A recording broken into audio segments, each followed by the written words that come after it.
प्रश्न संख्या 1 दोस्तों, कंप्यूटर की घड़ी की स्पीड की गणना किसमें की जाती है दोस्तों?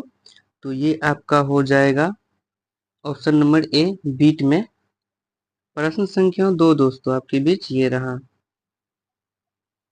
मदरबोर्ड में क्या रहता है जो मदरबोर्ड पर सीपीयू को दूसरे पुर्जों में जोड़ता है? प्राइमरी मेमोरी, सिस्टम बस, एएलयू, इनपुट यूनिट। तो इसका सही उत्तर हो जाएगा दोस्तों सिस्टम बस, ऑप्शन नंबर बी। प्रश्न संख्या 3 दोस्तों आपके बीच ये रहा। किसका उपयोग करते समय पहला कंप्यूटर प्रोग्राम किए गए थे? तो दोस्तों इसमें आपको बताना है किसका उपयोग करते हुए पहला कंप्यूटर प्रोग्राम किए गए थे। तो इसका सही उत्तर हो जाएगा दोस्तों machine language, option number A. प्रश्न संख्या 4 दोस्तों, किसने बेसिक कंप्यूटर भाषा का विकास किया था? तो ये किए थे दोस्तों जॉन जी कैमीमैन ने, ऑप्शन नंबर डी। प्रश्न संख्या 5 दोस्तों, बेसिक कंप्यूटर भाषा का विकास कब हुआ था? तो ये हुआ था दोस्तों 1964 ईस्वी में, ऑप्शन नंबर सी। प्रश्न संख्या 6, किस प्रोग्राम का चित्र के रूप में प्रदर्शन क्या कहलाता है? किसी प्रोग्राम का चित्र के रूप में प्रदर्शन क्या कहलाता है दोस्तों? तो ये कहलाता है आपका flow chart, option number C. प्रश्न संख्या 7, निम्नलिखित में से कौन सी वैज्ञानिक कंप्यूटर भाषा है? तो ये हो जाएंगे दोस्तों प्रोटॉन, ऑप्शन नंबर डी। प्रश्न संख्या 8, कंप्यूटर भाषा कोबोल किसके लिए उपयोगी है? तो दोस्तों इसमें आपको बताना है कंप्यूटर भाषा कोबोल किसके लिए उपयोगी है। तो ये हो जाएगा दोस्तों व्यावसायिक कार्य, ऑप्शन नंबर बी। तो दोस्तों इसका हो जाएगा व्यावसायिक कार्य, ऑप्शन नंबर बी। प्रश्न संख्या 9, किस कंप्यूटर भाषा का प्रयोग वाणिज्यिक कार्यों में किया जाता है? तो ये किया जाता है दोस्तों कोबोल, ऑप्शन नंबर बी। प्रश्न संख्या 10, अंग्रेजी भाषा के समान उच्च स्तरीय कंप्यूटर भाषा है? तो आपको बताना है दोस्तों अंग्रेजी भाषा के समान उच्च स्तरीय कंप्यूटर भाषा कौन से हैं? तो ये हो जाएंगे दोस्तों आपका कोबोल, ऑप्शन नंबर बी। प्रश्न संख्या 11, कंप्यूटर भाषा जावा के आविष्कारक कौन है? तो ये हो जाएंगे दोस्तों सन माइक्रोसॉफ्ट, ऑप्शन नंबर सी। प्रश्न संख्या 12, सारे कंप्यूटर में लागू होते हैं? तो कौन से क्या चीज लागू होते हैं दोस्तों, कौन सी भाषा है जो सारे कंप्यूटर में लागू होते हैं? तो ये हो जाएगा दोस्तों मशीन भाषा, ऑप्शन नंबर सी। प्रश्न संख्या 13, इंटरनेट पर प्रयुक्त कंप्यूटर लैंग्वेज है? तो दोस्तों इसमें आपको ये बताना है इंटरनेट पर प्रयुक्त कंप्यूटर लैंग्वेज कौन से हैं? तो ये हो जाएंगे दोस्तों जावा, ऑप्शन नंबर ए आपका सही उत्तर। प्रश्न संख्या 14, यूनिक्स नामक ऑपरेटिंग प्रणाली विशेष रूप से किस हेतु प्रयोग में लाई जाती है? तो ये हो जाएगा दोस्तों वेब सर्च सर्वर्स के लिए प्रयोग में लाई जाती है, ऑप्शन नंबर डी। प्रश्न संख्या 15, किस प्रोग्रामिंग लैंग्वेज को ट्रांसलेटर की जरूरत नहीं होती है दोस्तों? इसमें आपको ये बताना है। तो इसका सही उत्तर हो जाएगा दोस्तों machine language, option number A. प्रश्न संख्या 16, निम्नलिखित में से कौन सा मशीन इंडिपेंडेंट प्रोग्राम है? तो आपको इसमें बताना है दोस्तों कौन सा मशीन इंडिपेंडेंट प्रोग्राम है। तो इसका सही उत्तर हो जाएगा दोस्तों hard level language, option number B. प्रश्न संख्या 17, गलती एक एल्गोरिदम है जिसमें गलत परिणाम निकलते हैं, इसे क्या कहते हैं दोस्तों? तो इसको कहते हैं logical error, option number A. प्रश्न संख्या 18, मशीन लैंग्वेज का प्रयोग करती है, क्या करती है दोस्तों मशीन लैंग्वेज का प्रयोग?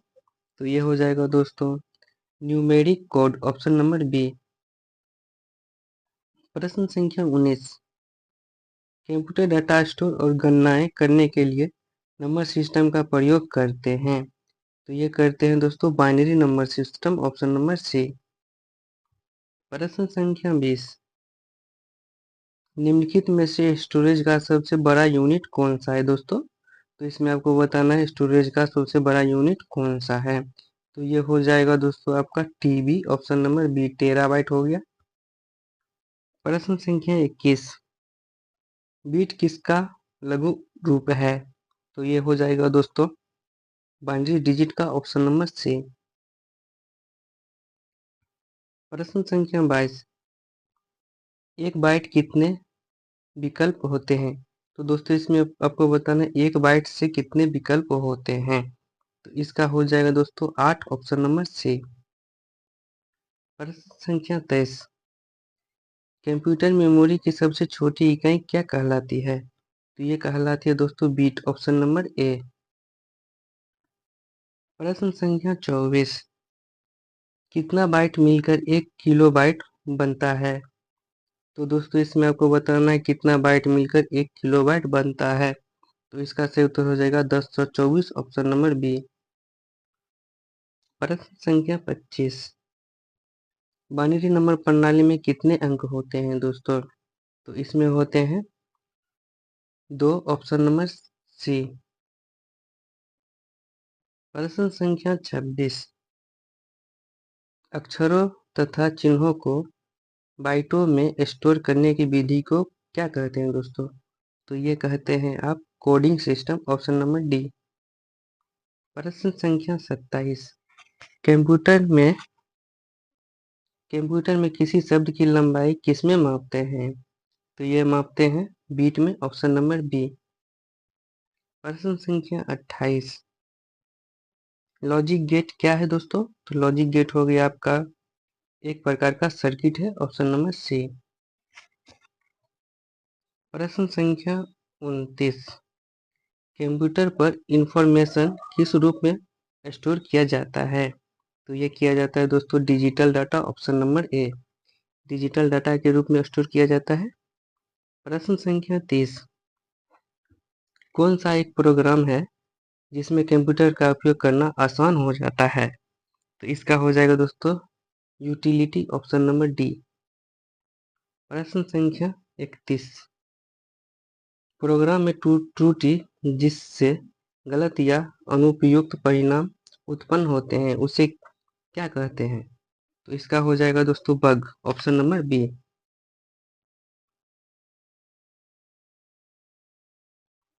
प्रश्न संख्या 32, सॉफ्टवेयर का प्राथमिक उद्देश्य डाटा को किसमें बदलना है? तो इसका सही उत्तर हो जाएगा दोस्तों सूचना, ऑप्शन नंबर बी। प्रश्न संख्या 33, सॉफ्टवेयर कोड में त्रुटियां ढूंढने की एक प्रक्रिया है, वो प्रक्रिया क्या कहलाती है दोस्तों? तो ये कहलाती है डिबगिंग, ऑप्शन नंबर बी। प्रश्न संख्या 34, कंप्यूटर की भौतिक बनावट कहलाती है? तो कंप्यूटर की भौतिक बनावट कहलाती है हार्डवेयर, ऑप्शन नंबर बी। प्रश्न संख्या 35, डॉस का पूरा नाम क्या है दोस्तों? तो डॉस का पूरा नाम हो गया आपका disk operating system, option number A. प्रश्न संख्या 36, इसमें विषम शब्द हैं। तो इसमें विषम शब्द हो जाएंगे दोस्तों एक्सेस, बाकी बात 3 सब एक साथ आते हैं दोस्तों। प्रश्न संख्या 37, यूनिक्स का विकास कब हुआ था? तो दोस्तों यूनिक्स एक प्रकार का कोई डिजिटल कंप्यूटर होगा। तो इसका विकास कब हुआ था दोस्तों आपको इसमें यह बताना है। तो इसका विकास हो गया था 1969 ईस्वी में, ऑप्शन नंबर सी। प्रश्न संख्या 38, यूनिक्स की मुख्य भाषा क्या है? तो यूनिक्स की मुख्य भाषा हो गई दोस्तों असेंबली भाषा है, ऑप्शन नंबर डी। प्रश्न संख्या 39, कंप्यूटर में काम करने के लिए किस सॉफ्टवेयर का प्रयोग किया जाता है? तो कंप्यूटर में काम करने के लिए दोस्तों एप्लीकेशन, ऑप्शन नंबर ए, इसका प्रयोग किया जाता है। प्रश्न संख्या 40, कौन सा सॉफ्टवेयर कंप्यूटर के हार्डवेयर को नियंत्रित करता है? तो ये हो जाएगा दोस्तों सिस्टम, ऑप्शन नंबर ए। प्रश्न संख्या 41, कंपाइलर कंप्यूटर की किस प्रकार की भाषा है? तो ये हो जाएंगे दोस्तों निम्न स्तरीय भाषा, ऑप्शन नंबर ए। प्रश्न संख्या 42, कंप्यूटर में उपयोग के लिए बाजार में बिकने वाले प्रोग्राम को क्या कहते हैं दोस्तों? तो ये कहते हैं software package, option number A. प्रश्न संख्या 43, यूनिक्स की विशेषताएं क्या हैं? तो यूनिक्स की विशेषताएं हो जाएंगे केम थॉमसन, ऑप्शन नंबर बी। तो शायद यही खोज किए होंगे यूनिक्स की। प्रश्न संख्या 44, कंप्यूटर की असेंबली भाषा में लिखे गए प्रोग्राम को मशीन भाषा में बदलने का काम करता है। कौन करता है दोस्तों? तो इसका हो जाएगा असेंबलर, ऑप्शन नंबर बी। प्रश्न संख्या 45, हार्डवेयर और सॉफ्टवेयर के बीच संबंध की तकनीकी या सुविधा को क्या कहा जाता है? तो ये कहा जाता है इंटरफेस, ऑप्शन नंबर डी। प्रश्न संख्या 46, प्रोग्रामिंग भाषा में लिखे गए मूल प्रोग्राम को क्या कहा जाता है दोस्तों? तो इसका हो जाएगा स्रोत प्रोग्राम, ऑप्शन नंबर सी। प्रश्न संख्या 47, किस ऑपरेटिंग सिस्टम में उपयोगकर्ता एक साथ कई कंप्यूटर ऑपरेट कर सकते हैं? तो ये हो जाएंगे दोस्तों time sharing, option number B. प्रश्न संख्या 48, ओरेकल है दोस्तों, तो इसका आपको कमेंट बॉक्स में उत्तर देना है दोस्तों। ओरेकल क्या है? तो दोस्तों इसका आपको कमेंट बॉक्स में उत्तर देना है। प्रश्न संख्या 49, टेली सॉफ्टवेयर का प्रयोग किया जाता है दोस्तों। टेली सॉफ्टवेयर का प्रयोग किया जाता है अकाउंटिंग में, ऑप्शन नंबर सी। प्रश्न संख्या 50, सीडीए का तात्पर्य है दोस्तों, क्या है तात्पर्य? सीडीए का फुल फॉर्म क्या होता है दोस्तों? तो ये हो जाएगा दोस्तों computer aided design, option number B. Thanks for watching दोस्तों। तो कैसा लगा आपका ये 50 धराधर क्वेश्चन? कमेंट बॉक्स में कीजिएगा।